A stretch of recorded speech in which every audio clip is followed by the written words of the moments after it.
सितारों के रहस्य में आपका स्वागत है।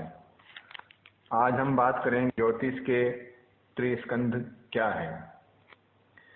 जैसा कि कहा जाता है, ज्ञान की कोई सीमा नहीं होती, लेकिन किसी भी विषय को समझने के लिए, उसका अध्ययन करने के लिए एक सिस्टम बनाया जाता है।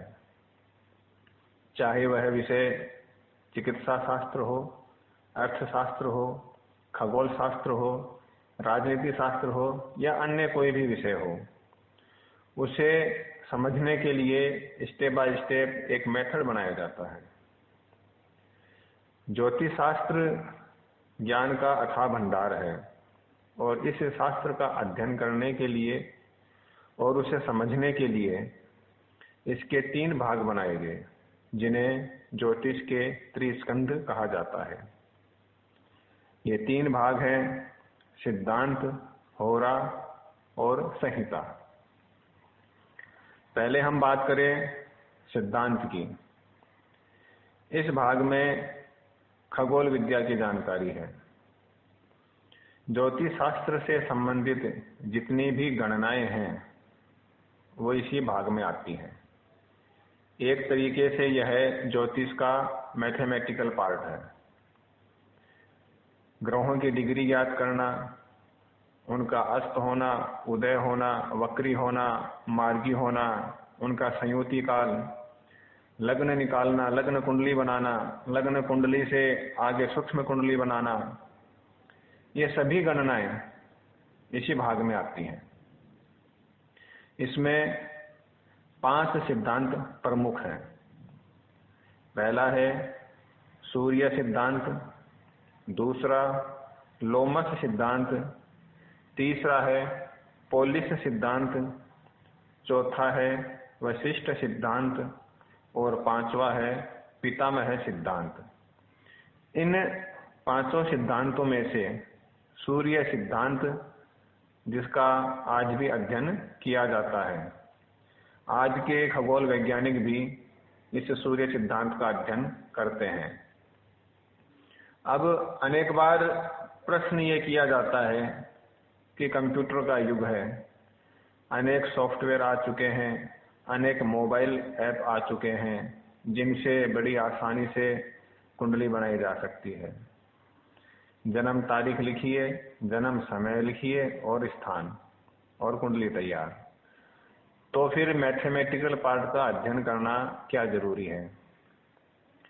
लेकिन यदि ये जानना हो कि आप जिस मोबाइल ऐप या कंप्यूटर सॉफ्टवेयर का प्रयोग कर रहे हैं वो ठीक से काम कर रहा है या नहीं, उसकी गणनाएं सही है या नहीं, इस बात का पता कैसे करोगे। इसलिए गणित पार्ट का अध्ययन करना बेहद जरूरी है। अनेक बार देखा गया है कि सॉफ्टवेयर में कुछ एरर आ जाती है, गणनाओं में कुछ त्रुटि रह जाती है, नवमास कुंडलियों में कुछ अंतर आ जाता है। तो इस बात का पता कैसे करेंगे कौन सा सॉफ्टवेयर सही है, जिसकी गणनाएं सही है, जिसकी बनाई गई कुंडली सही है। इसलिए ये जानने के लिए इस सिद्धांत पार्ट का अध्ययन करना बेहद जरूरी है। दूसरा हम बात करें होरा। इस भाग में व्यक्तिगत जन्म कुंडली का अध्ययन किया जाता है।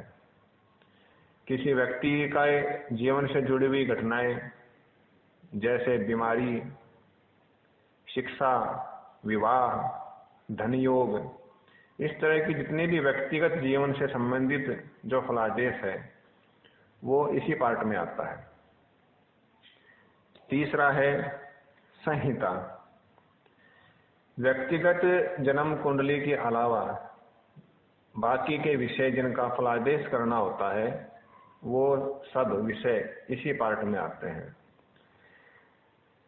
इस भूभाग पर जितनी भी बड़ी घटनाएं होती हैं जैसे महामारी, मौसम परिवर्तन, ज्वालामुखी विस्फोट, रेल दुर्घटना, युद्ध और आज के शेयर मार्केट का उतार चढ़ाव, सोना चांदी में तेजी मंदी या किसी भी फसल का जिन्स का भाव देखना हो कि इसमें तेल में तेजी आएगी या नहीं आएगी, ये अब जो देखा जाता है, जैसा कि पंचांगों में हर साल उनका वर्णन लिखा हुआ होता है कि इस साल मार्केट करेगा।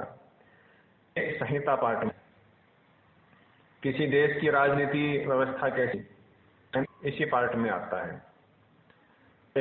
की बात करें जम्मू कश्मीर की, मुफ्ती मोहम्मद सईद के निधन के बाद महबूबा मुफ्ती मुख्यमंत्री बनी।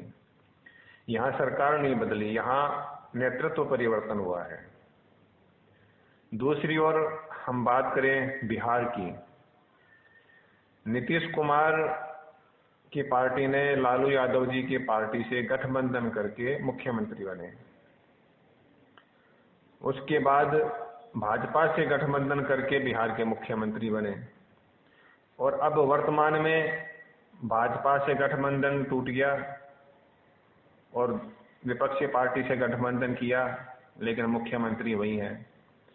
तो यहाँ मुख्यमंत्री तो वही है लेकिन सरकार बदल रही है। तो इस तरह की जो घटनाएं होती हैं वो सब घटनाएं इसी पार्ट से देखी जाती हैं। आगे चल के शकुन शास्त्र और प्रश्न शास्त्र, ये दो विषय भी ज्योतिष में जोड़ दिए गए और ऐसे करके ज्योतिष के 5 स्कंध बनाए गए। लेकिन मूल रूप से ज्योतिष के 3 स्कंध ही हैं। शकुन शास्त्र में शकुन अपशकुन का अध्ययन किया जाता है। जैसे किसी काम से जा रहे हैं, किसी ने छींक दिया या बिल्ली रास्ता काट गई, किसी अंग विशेष का फड़कना, छिपकली गिर गई, कोई स्वप्न आया वो शुभ था या अशुभ था, इस तरह की घटनाओं का जिक्र जो है शकुन शास्त्र में होता है। किसी शरीर के अंग पर कोई तिल का निशान है या कोई अंग की वृद्धि हो गई, जैसे हाथ में 6 उंगली है, तो ये सब इस तरह की जो घटनाएं हैं वो सब शकुन शास्त्र में देखी जाती है। अगला प्रश्न शास्त्र। प्रश्न शास्त्र तब काम आता है जब व्यक्तिगत जन्म कुंडली नहीं होती। अनेक बार देखा जाता है कि जातक के पास अपने जन्म विवरण नहीं होता है, लेकिन उसकी जिज्ञासा होती है कुछ जानने की, तो उसका आधार क्या है। इसलिए जब उस जातक ने अपनी जिज्ञासा प्रकट की या अपना प्रश्न पूछा, उस समय की जन्म कुंडली बनाई जाती है और उस कुंडली से, जिसे कि प्रश्न कुंडली कहा जाता है, उसका अध्ययन किया जाता है और उसकी जिज्ञासा का समाधान करने की कोशिश की जाती है। और इस तरह से ये 5 स्कंध बने। आज के लिए इतना ही। अगली बार फिर किसी नए विषय के साथ मुलाकात करेंगे। धन्यवाद।